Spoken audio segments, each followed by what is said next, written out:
Hi everyone, you may have heard of Numpy when we talk about data science and machine learning or deep learning. It stands for Numpy Numerical Python.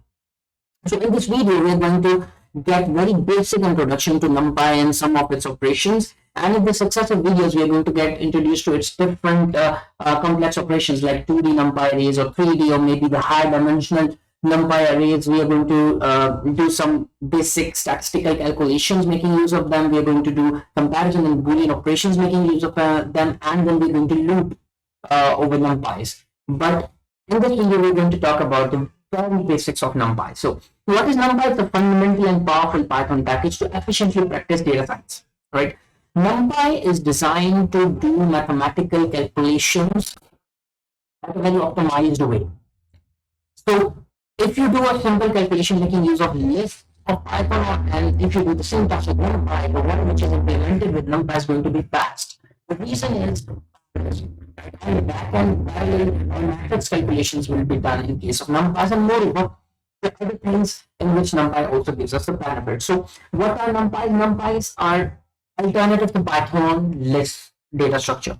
You may, if you know Python, you may know that Python lists are arrays like data structure in which we can have data of different types, right? We can have a collection of data that may have Boolean values, that may have floating points, that may have strings, etc. That's kind of a data structure a list is. So NumPys are actually alternative to them, but NumPys are basically optimized for mathematical calculations, right?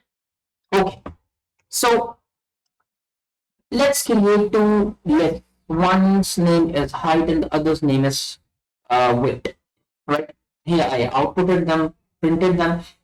Now if I want to calculate a very basic operation, that is BMI, making use of these two, we get an add, right? So it says unsupported operand types for star or power in case of list and int, right?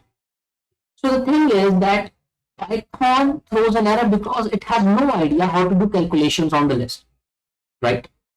We would solve this problem by going through each element one after another, like what we used to do in case of languages like C, right?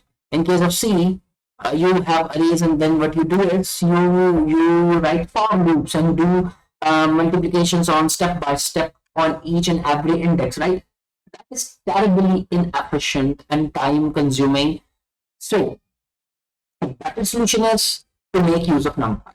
Okay, so this is how NumPy is imported. So you write import NumPy as NP. If NumPy is not installed on your system, you need to run this command.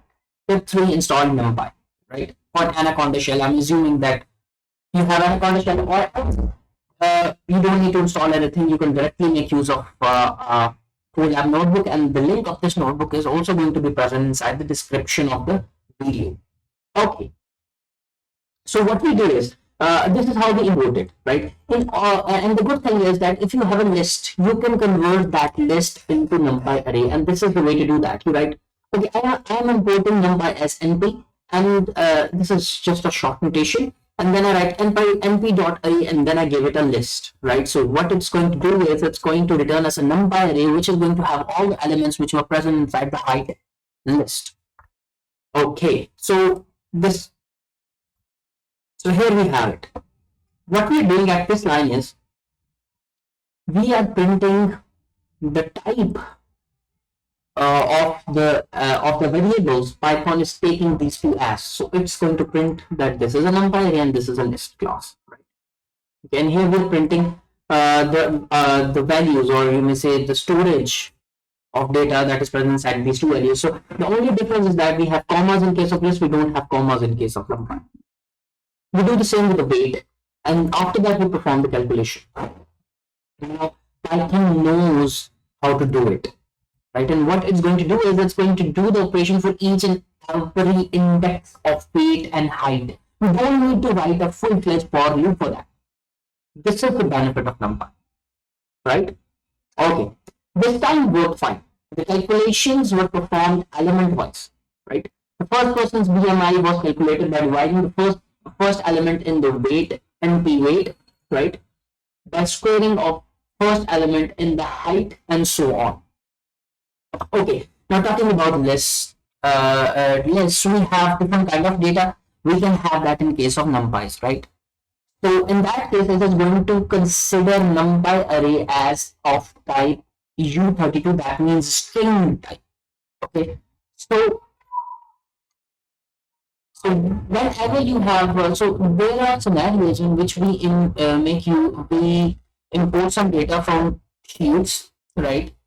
From the sheets of data set, and then what happens is we try to do some operation on them, and we get an error. It says that we cannot do this perform operation on string type. The problem in that case is usually we have some kind of a character other than numeric characters, and if that is the case, it's going to consider the entire numpy array as string type, right? We're going to deal in that kind of a scenario in later videos. Okay, coming forward, what we did is we created an other list and then we converted that to numpy array. Now, there's another thing I want to highlight is if you perform plus on lists, what it does is it concatenates one list after another.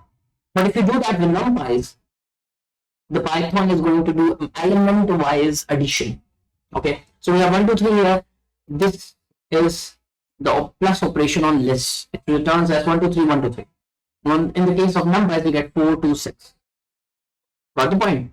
Okay. Now, the next important thing. By square brackets, what we are going to do is numpy subsecond. Now, if you want some particular element of a numpy, how to do that? That is very easy and similar to arrays kind of structures we have in languages like C++. So we use square brackets for that. For example, this is a numpy array. If we write BMI, it's going to print the entire array. Now, if we give the index number here, it's going to print that particular index. So it's also 0 started. So we have this is index 0, 1, 2, 3, 4, and so on. This is it for this video. In the next video, we're going to deal with the 2D or multi-dimensional numpy arrays. So stay tuned. If you're new to the channel and watching this video, do subscribe to the channel and do give us a thumbs up. Thank you very much.